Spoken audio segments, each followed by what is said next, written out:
Alright, guys, I'm playing some Mundo top lane versus Cho'Gath, and this game we are running Grass, Demolish, Conditioning, Overgrowth, Magical, and then also the Approach Velocity, along with Ignite and D-Shield as well. This game, I'm going to show you how to carry playing some Mundo in the new patch. Been pretty exciting because, in case you guys haven't been noticing, Mundo has just been performing absolutely great. And I will show you here. This matchup is not really too bad. I would consider this matchup to be a very winnable one. Cho'Gath does partially scale extremely well. However, we scale in different ways. I wouldn't say like outscaling, not really. He's playing that pretty well. He's trying to dodge my Q here. Got him. Well played by Cho'Gath. That guy was trying to like dodge my Qs. That was very clean. Fortunately for him, I can just literally run through my through his Q, plus I can sidestep if I want to, and then like pick up the passive afterwards. I kind of need to push this lane in before I reset. It's going to be a very hard one because I'm afraid Hacker is going to be here soon. Oops. Kind of messed up here.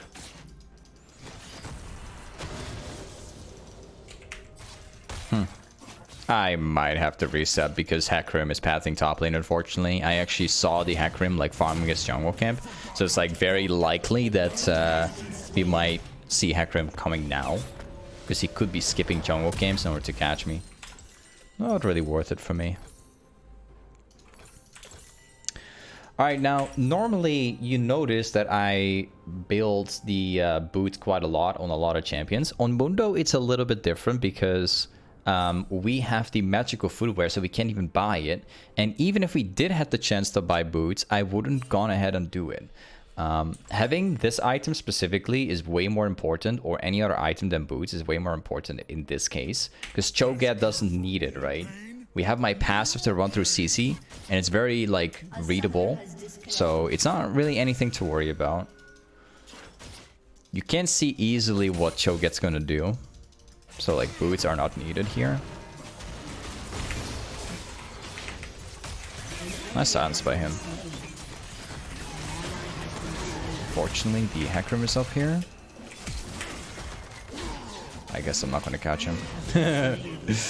He had like 1 HP. Yeah, unfortunately. That's what from the Hecarim. There's no way I could walk away from this gank. Literally no way, because if I try walking away, there's no chance I'd be killing Cho. Hecarim would just chase me down easily. I had nothing to run anymore. Like, I could flash, but I'm pretty confident in that I would eventually die. I don't think it's going to impact my lane that much though, because we're losing like half of the wave, but it's not everything, so it's acceptable. Alright, let's catch up here. Hopefully not going to miss anything. Alright. We'll have to play this very slowly, most likely. We'll see. We're going to be stacking waves up here. So normally a lot of people would tend to like slow push or hard push. What we're going to do is be as slow as possible. We want to auto attack as little as we can. I want this wave to like get big, and then hopefully I can use that to like buy myself like another ruby crystal. That's going to be my goal up here. Just getting simply like item advantage, and that's it. Item advantage will most likely fix this lane here. Unless, of course, a good possibility we could get Hecarim topside. The Cho'Gath Q is very readable, because you can tell, like, based on looking at Cho'Gath, when he's going to hit Q, because the entire champ is going to have this animation. Just check it out for yourself. It's very easy to figure out where the Q is going to land as well, because you have plenty of time to, like, check it up. Hecarim is emballing, good to know. If you pay a lot of attention to where junglers are, then you don't have to place wards on anymore. Okay. That's gonna push in. Really good. This Cho is very smart.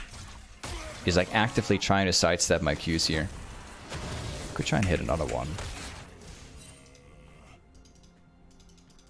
Nice one from him. He actually thinned out the way far enough.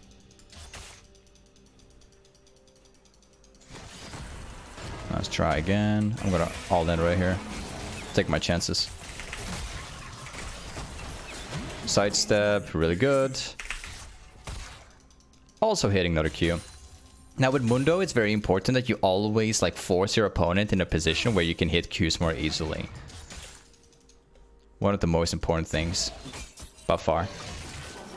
Mid lane's missing. Hecarim is missing. I think Hecarim is pathing top side. I'm gonna take a risk here. I think I might be capable of running if Hecarim does show up, or in fact maybe even kill him.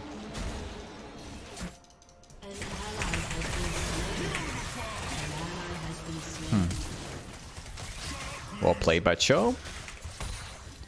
Hecarim is in bot lane, good to know.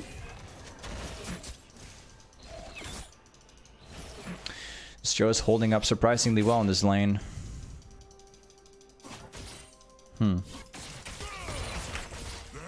Okay. We're struggling to like reset this lane. I'm not too happy with this. We are keeping good track of where the jungler is, so I'm not really dying to the jungler. But like, I've been having a very rough time like getting this pushed in. And unfortunately we're about to get into that same position again where Hecarim could be ganking my lane. So we gotta be a little careful. I'm just gonna ping top side. So what I do know is that this guy does not run any wards. Unless it's been warded in the river by the jungler.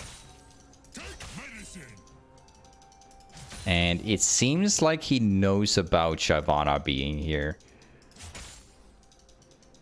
Alright, I'm gonna take that as an opportunity. If I can reset this lane here, I'm gonna be in a very good spot because I believe that Cho's teleport is up right now. I need to get myself into a good spot again because currently I'm not. If Hecarim ganks my lane right now, there's a good possibility we could lose the 2 versus 2. There you go. That's gonna push in. Cho's gonna lose that wave, so now we can walk up here.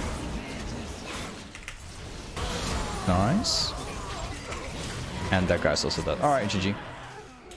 So, as soon as you recognize, guys, that you are in a really bad position, you gotta try and draw yourself out of that position, right? So whether it's like calling out your jungler for help or like letting the wave like push towards you or whatever, or even push that into your opponent, whatever it takes, you gotta find out that way. So it's not just about like predicting where junglers are, but if you recognize where the problem is, you should try and fix it. Like in this case, we knew that Hecarim was pathing top and my jungler was nearby, so instead we just start pinging around. That was the best solution towards fixing this situation here. Let's go for armor. Now this is going to sound a little bit weird, but what I'm going to do is go Sunfire. Despite playing as Cho, which is AP, I'm still building Sunfire because Sunfire provides you AoE clear. The Bambi Cinder allows you to push waves and like do damage and everything more easily.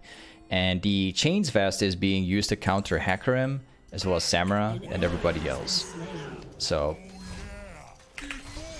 you'll see, like, we don't have to build MR necessarily for Cho.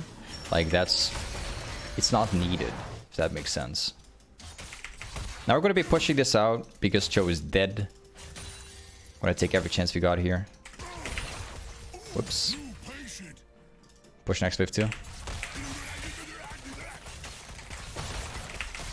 Nice. And we're gonna be getting like at least one plating with my demolish. Excellent. Now we gotta be a little careful once again. Oh, Hecarim seems to show up right now, so I can just go ahead and take another one. Nice. We'll decide to push this one too. This guy actually got Bambi Center himself now, which is a little bit interesting.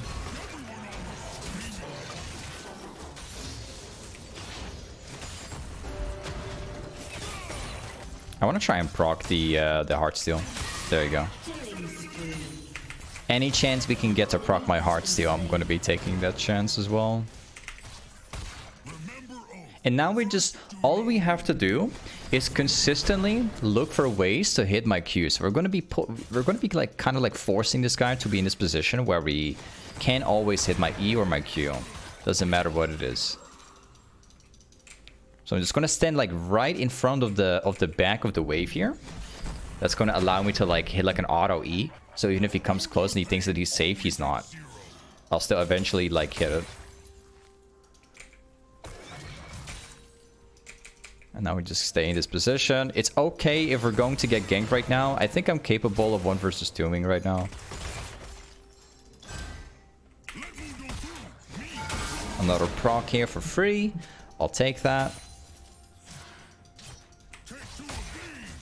And now we just push this out. We're going to be hitting once again another Q under tower. We need to keep in consideration that Hecarim could be topside. I don't have any wards, but it's okay.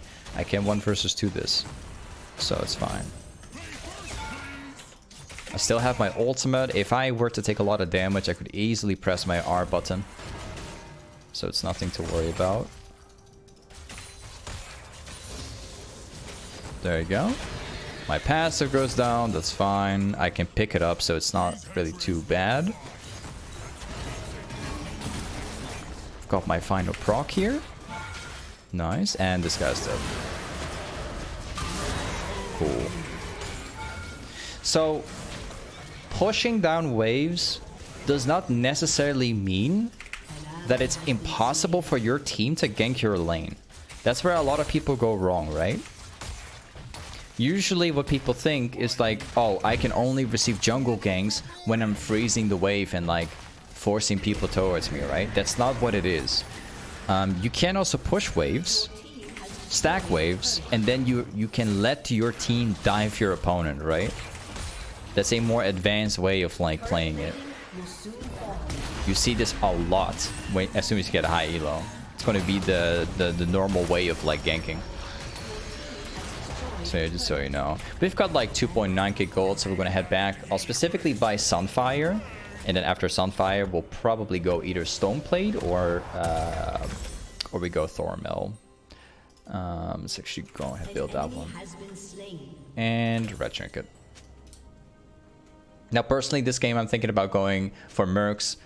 Despite having my passive that helps me running through CC, once that passive is away, it's going to be a side issue, right?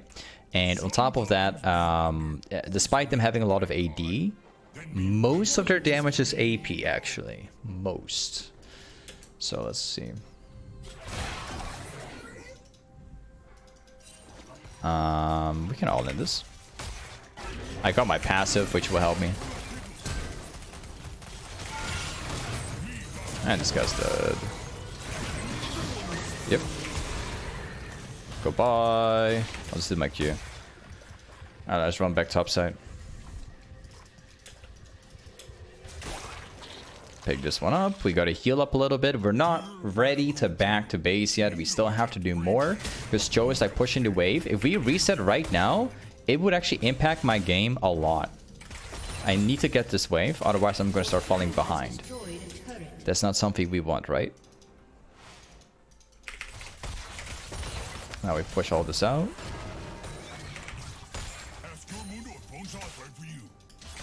Excellent. We get the next wave too. There is a chance that Hecarim is now pathing topside and trying to gank my lane. So I'm not going to overextend right now in order to try and kill a Cho'Gath, because there's simply no need to. I can take that, you know, fight like a minute later if I want to. I just need to ensure I'm not going to die to Hecarim.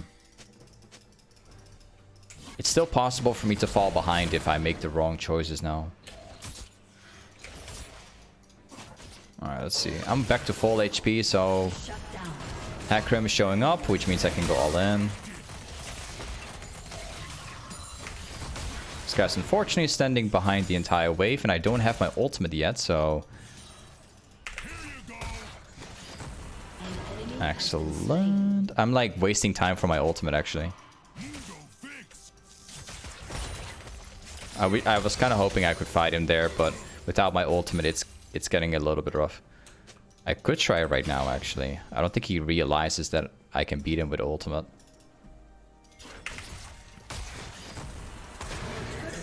Oh. Okay, I can all in now. Sidestep the Q. Again, like the Q is very readable. You always know when he's gonna press it. There you go. So you see, like, I'm playing around my, you know, my power spikes, which is my ultimate. If it doesn't killable, I just wait. If Hecarim is missing, I just wait, you know. If mid lane's missing, I wait. I always wait until the right opportunity comes in. Very good. We got like 2k gold. Now, it's not a good time for me to back yet because the Drake is currently alive right now. So we're going to be pathing there real quick. I do not have my ultimate, which is a little bit unfortunate. I have passive. I just walk in. This guy's going to die. Especially if my teammates will pay attention here. I'm going to walk backwards because I think that I'm going to die here. Just to be safe. It's better if I walk backwards. Oh, he walked up to the right side, actually. Alright.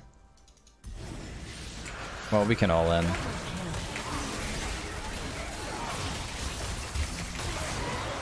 So that's also some really good advice, by the way. A lot of people think that if you are a tank, that you're just supposed to all in, right? And tank everything, right? That's not entirely the case. Just be aware of this, guys. Let's actually go for this item instead. Be aware about this, guys. If you're playing a tank like Ornn, Mundo, or like whatever tank that you're playing, I don't care what it is, you're still kiting. You're not necessarily all-inning tanking 5 people at once. You're still kiting back and forth, you know? Because if your teammates aren't able to dish out damage, you're not going to tank anything, right? Does that make sense? Like, if your teammates can dish out damage, then you're going to start tanking everything and you're going to try your best. But, like, if your teammates are, like a mile away from you, they're unable to do anything, or even just, like, very close to you, but they can't hit anything, it's not worth playing that teamfight out. Because you're just going to tank nothing. For literally nothing at all. So be very aware about this. Being a tank does not necessarily mean you can just do whatever you want. Alright, this guy's dead. Cool. I'm unbeatable right now. A little bit of trouble.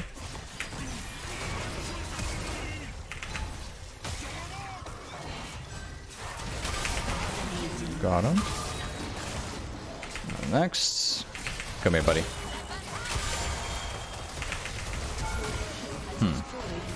Okay, I think I'm about to die now. Or not, actually.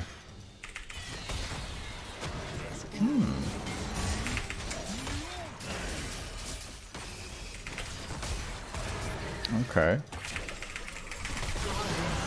Got you too. Thank you very much. And time to go back. So now we're gonna go for Titanic Hydra. Ooh. GG. I guess they didn't like the 1 versus 4. Eventually with the Pantheon too. Alright. Hey, this is Mundo Toplane. Thanks so much for watching today's video, and I'll see you next time. Peace.